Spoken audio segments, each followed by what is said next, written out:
What's going on, crypto miners? Welcome back to the channel. So a series that I started earlier this year and I'm excited to dive back into is Hobbyist Reacts. This is a series where I go through different community videos on different builds at home. So like we've done builds on crypto mining sheds, we've done builds on and watched videos on garages or a crypto mining trailer. And most of these are community pictures or they're videos that people have taken.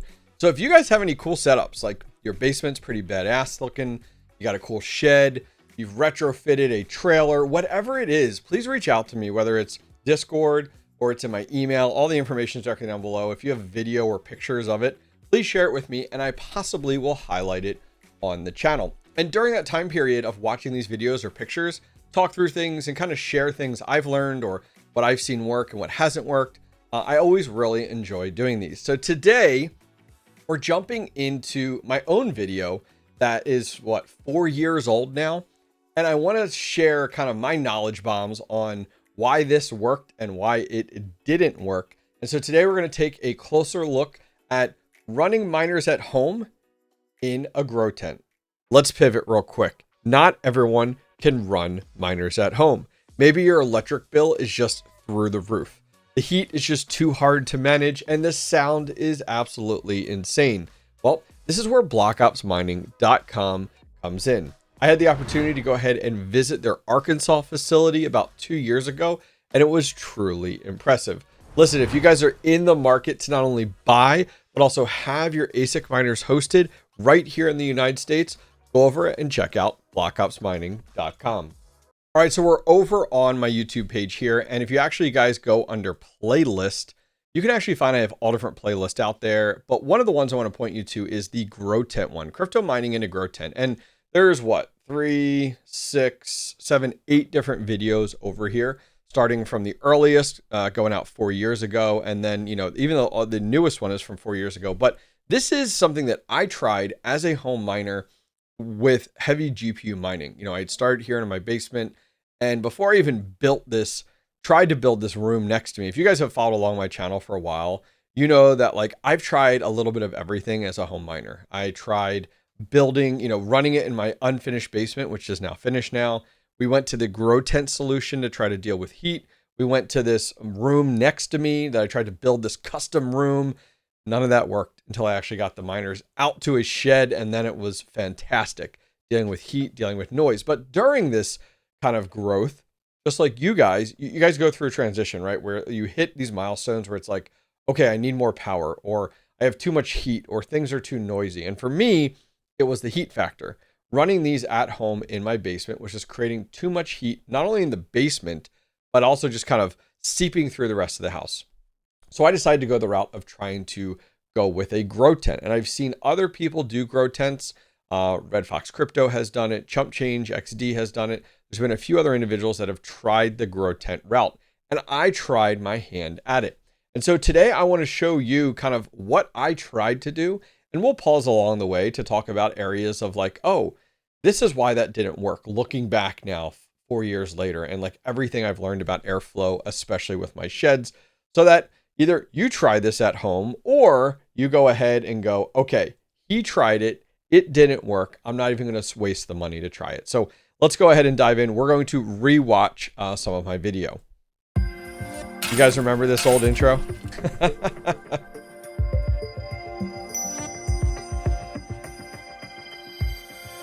What is going on, miners, and welcome back to the Hobbyist Miner channel.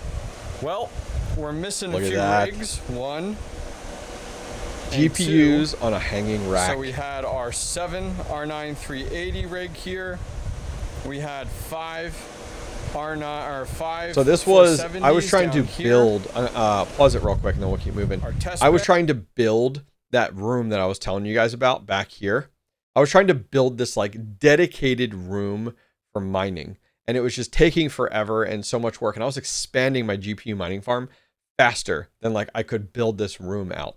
That's why you see this kind of all laid out in this room. That's where that comes from. 7 R9 380 rig here. We had 5 R9 or 5 470s down here. 470s, 380s, 470s. Has no card in it. think I was filming this with a cell phone. Look at this thing. And we finally, after all this time, have an 8-inch exhaust installed on this sucker. And that tent has 19 GPUs in it right now. All right, so I want to pause it here. So you might be like, what am I looking at here? This is a grow tent. There's two companies out there that really make these, AC Infinity and Vivo Sun. This unit was Vivo Sun that I was using there. Very similar in designs. These are traditionally used for growing with vegetables, or if you are one to partake in, let's say, something like your marijuana, you know, you would use these to grow inside of these, and they're completely sealed off, and they're like this plasticky material. So they're perfect. They're rough on the outside, but then inside they're this great plasticky material that holds in the moisture, holds in the temperature and the airflow, which is actually pretty crazy. And at the bottom of these units, bottom left, might be able to see it, and bottom right, there are air ducts that are available for you to use that you can open up. And then up top there's also air ducts as well that you guys see going in and out. So you can allow air in and allow air out. And there's a little window there. And inside of this, we were running 19 graphics cards, with plenty of airflow to grow. So let's go ahead and discuss a little bit. So this was the big change we added. This is the 8-inch Vivo Sun inline fan. Does around 800 CFM. I went ahead and added a piece of plywood here. There's actually a metal bar inside the tent here to help support this. And we have it running inside into this tent. The only 8-inch spot on this Vivo Sun is right here in the bottom right-hand corner. All the other ones are 6-inch. So we have that running here. It is a variable speed. It is currently, if we were to say, it is between medium and low right now. It then runs up, over. I need to replace this Look at all that with they call it a yo-yo. I just got them in. Where are they? Here they are. So I have to install another one of these. Take a look right there. It's actually pretty slick. This was so much fun, by the way, of doing this. Vivo Sun 1/8-inch rope hanger. And we actually have 2 of these already. I need to add 2 more. You can see I got one right up there. And this yellow rope, we're gonna go ahead and replace. I'm gonna put 2 of these yo-yos in place, but it runs up and then over and out. Man, look at this. We have an 8-inch on the left and our original 6-inch on the right. I'm gonna put a picture up on the screen right now that I took with my cell phone of what the outside of the house looks like. Dude, this was like crazy. So this is the outside of my house. I have a walkout basement here, and just coming up with like this idea. So up top there, I actually took a piece of plywood, and then I got contractor plastic, and I wrapped it and stapled it, the plastic, like directly into the wood from the inside. And then I installed 2 air ducts into that 8-inch air ducts to allow airflow. And so you see 2 because one, you know, they were both actually acting as exhaust here. And some of you guys have red flags going off right now all over the place. And trust me, 4 or 5 years later, I am like cringing watching this video. I'm not going to lie. You may see an air conditioner there. And it's wild, but I had to make do. I had no avenue to get air in and out of that space other than utilizing a window. And as home miners, you totally understand this. You make do with like what you have, right? The conditions you have, the scenario you have. And that was exactly the case here. You can see that on the right-hand side is Let me jump ahead a little bit here just because I explained it. Our 6-inch. All right, As for our 6-inch, I went ahead and moved our 6-inch over. It used to be over this way, and I moved it over here, and I actually moved the entire tent to the right because I wanted the 6-inch to be a little bit less of such a hard 90 for the ductwork coming down. And then I put a collar on it and extended it because I needed the length into the tent right now. So we have a 6-inch on the left-hand side, currently on medium, and for the variable speed. And on the right-hand side, top right now, we have our 8-inch, which is between low and medium. If we take a look at our tent right now, you can see that we do have quite a bit of negative pressure. Not a significantly ton, but a decent amount, which is okay. We currently have this 6-inch opening open. All right, so I want to pause that right there. So something I talked about there was negative air pressure, and that's something that like I've learned a ton about when building out my sheds. But one of the things to look at here is the intake vents. So you can see there's an intake vent there at the bottom. It's got like a little screen on it. It's actually right here if you can see my mouse. And then these open holes as well. You know, you could just open these up on each side. Something I want to pay attention to here, and this is like absolutely want to cut off the video a little bit right now and talk about the fact of when you are building any type of airflow system, and this is something I've learned over the years, you want more intake airflow, more positive airflow than exhaust. I was 100% wrong with everything I was doing here. You notice the intakes, where's that air coming from? Inside of my house. And then it's just like two exhaust. You know, I did not need two exhaust like fans. What I needed was more intake airflow and less exhaust. We naturally go, okay, we have more heat. We need to exhaust that heat. The challenge is like, it's actually reverse. You want more positive airflow flowing in, and then a slower exhaust will pull that out. So in reality, you see the sides of that grow tent kind of getting sucked in. They should be blowing out almost like a bubble, like a bag that you blew up. That would mean that you'd have enough, you know, too much, you know, a ton of positive airflow in there. And that was something that I learned the wrong way. I was pulling the air. If you looked at this, we had that air conditioner, right? Conditioning the air in that basement. And then what was happening to that air? It was getting sucked out, or it would get sucked through the tent, through these intake vents, and then getting exhausted. Was I bringing in any new air into my house in order to replace that air? No. It was an absolute nightmare. We have this mesh open here. On this side, we have the mesh open there and the 6-inch as well. So that's really all we have right now for our intake for this tent. I'm super excited, guys. I've been waiting like 2 weeks for that to come in. I've been literally talking to Red Fox Crypto, and I'm like, yep, FedEx is delayed again. Yep, FedEx is delayed again. And I've been putting off this video so many nights in order to do this. So this has been fun. We not only built this out tonight, it's been about 3 hours. We got some good battle wounds, cut my finger all the way down, done quite a number. But we then went ahead, powered down a handful of rigs, and we put them in here. We still have room for improvement. There's some things I want to critique and some things I want to change. Before I go ahead and open this up, I do want to show you what's next. So what's next for our tent? So some of you guys have seen these already. These are 6-inch intake boxes. I opened this one up to show you guys that it has a MERV filter that you can just go ahead and take out. And my plan is to take out our AC unit in the next 2 weeks when it's cold enough outside to do this. And we're gonna put a plywood here, just like we did up here, wrapped in contractor plastic. And we're gonna install these two vents on the outside, this one and this one.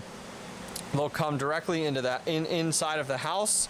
They'll run to 6-inch ductwork into our filter box. They'll go through our filter, come out the other side, and then we're gonna put one of them right here, and we're gonna have the other one come right here, and then I'm gonna close off these ducts.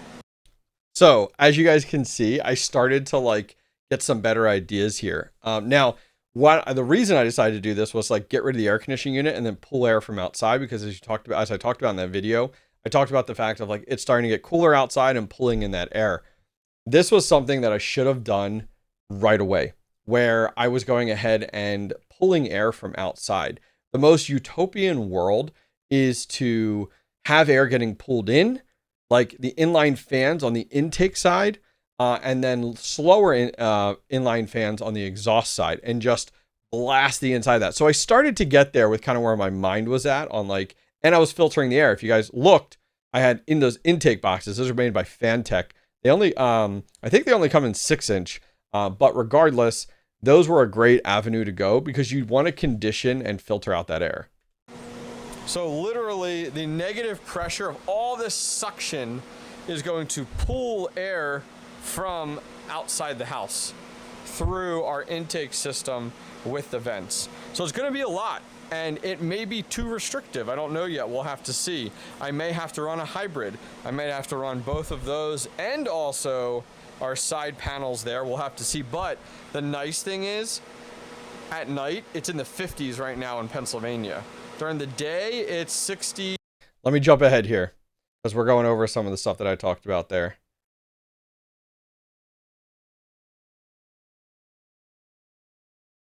Guys, if you guys do want to, all right, so let's take a look inside of what this grow tent actually looked like. Alrighty, guys, so let's go over what exactly we have in here. Disregard some of the temps, as I do want to close up the tent and let it run for a little while. So up top here, we have one 1200 watt HP server power supply. We have a 750 watt server power supply and another 1200 watt server power supply. All three of those are powering 11 RX 470s. Dude, you could tell like how long ago this was. 470s, guys, like absolutely wild. I remember when I was so excited to get these. These are the Sapphire Nitro editions, and they actually have a mining specific firmware on them. And I think early on we had all these on Ravencoin, which of course, you know, algorithm that mines significantly hotter. And we had them going down to like a B250 mining motherboard. But like, look at that. We had 3 power supplies to handle all of these with the GPU risers there. Oh man. And then these were the, if you guys see, these are actually hanging with these GPU hangers that Chump Change XD actually 3D printed these. He must have 3D printed hundreds of these things because this is what everybody was using then. With one RX 570. All of these cards are mining Ravencoin right now and connected to this motherboard, which is a B250 mining motherboard. In addition to that, we just have an EVGA over here, 650 watt power supply, and that's just powering the motherboard. That's what we had available to us. We are running the GPU risers, 64 gigabyte solid state drive there as well. And we are running all of the GPU risers in here from gpurisers.com, and that's what you're seeing that's lighting up here. All of the PCI adapter cards actually have a red LED light to signify that they are connected. So these new ones are really, really sweet. It's crazy to think like how far we've come, because like that was crazy profitable back during this time period 4 years ago, you know, even to think about like the 470s and like how far they've come. Which is actually pretty wild. I think the ones down below here were 380s. Let's see. Here, we do have one 1200 watt power supply there. We are running our HP motherboard out of an HP business tower with 2 PCI adapter cards. These used to be such a nightmare. These were HP motherboard. Like I bought HP computers off of like Facebook Marketplace or Craigslist, whatever, and then stripped out everything just to get the motherboard because I could buy them for like $50, $25 each. Oh my word. It's crazy to think how far things have come. We have 7 total cards actually on these splitters, a 4 on one splitter and 3 on another. And these are our R9 380s. We have 4 on this side and we have 3 on this side, ranging from a variety of ASUS to 3 power colors to Gigabyte to an XFX R9 in here. We do have. Dude, this is nuts. It's so crazy to think like how far we've come with everything in that regard. Like taking a look back on it. I'm gonna let this play here, but and then I had a network switch there in the bottom. So if you guys are considering going the grow tent route like I did, I ended up like going away from using this because I couldn't get the airflow right. Looking back now, what I needed, as I talked about, was like 2 6-inch inline fans pulling in air from outside and 1 exhaust fan exhausting the air up top.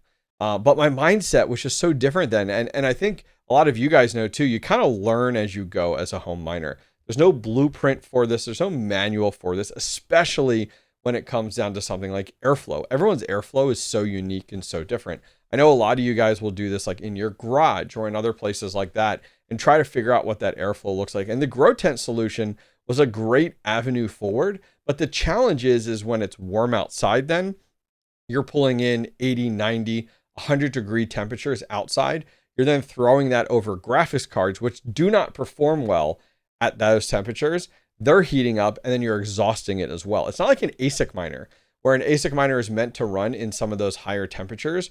And so the challenge was with graphics cards is that I would constantly see overheating problems that would occur because of this fact. Now, do I recommend you going out and trying a grow tent? Sure, why not? 100%. They're not super expensive, which is really, really nice. If you guys do decide to go this route, please make sure that you keep in mind going crazy positive airflow. And think about how you're going to deal with that on the other side. I don't know how many of you guys are actually GPU mining anymore. You might be running a bunch of home mini ASICs. This might work a little bit better, but it is very much a trial and error. And I want to warn you about that. Now, listen, over here, as I talked about, I have a full playlist. Go through it before you even decide to go the grow tent route.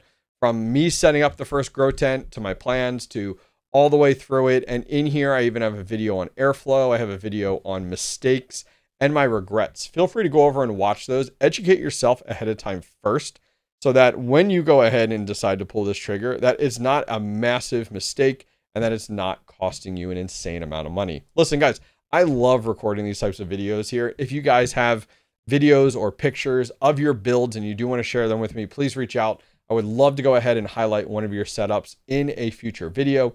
Maybe you got a small mining farm, you got your garage set up, you got a sweet shed set up. Reach out to me. I'd love to feature you guys on a future video of Hobbyist reviews. All right, guys, I will see you guys next time. Take care.